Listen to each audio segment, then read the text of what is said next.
वालेकुम सलाम।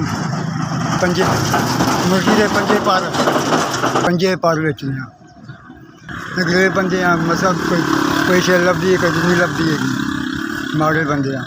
इनके बच्चे ने पंजे पर वे लीचल बाग में रहना है, बस 200-300 400-500 बस खर्चे मसा पूरा नहीं होंगे। मैं निके ने 3 बेटियां 2 बेटियां ब्याह की, एक निकी बेटी ब्याह वाली है।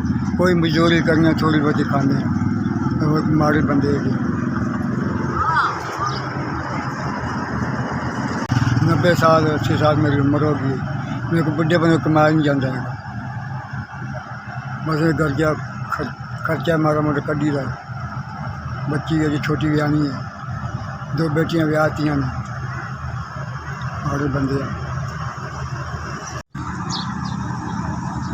शुक्रगुजार हमें निके निके बच्चे तंदुरुस्ती दे, बच्चों ने भैन भरा तंदुरुस्ती दे, जिन्हें मेरी मदद करी 5000 की, उसके बाद शुक्रगुजार हमें। उन्हें बच्चों दुआ करा अल्लाह तंदुरुस्ती दे, उन्हें बच्चों माँ प्यो तंदुरुस्ती दे, जब वंडे पे इन्नी वंडा रहे अल्लाह तंदुरुस्ती दे, अल्लाह मैं तंदुरुस्ती दे, बड़े शुक्रगुजार हमें।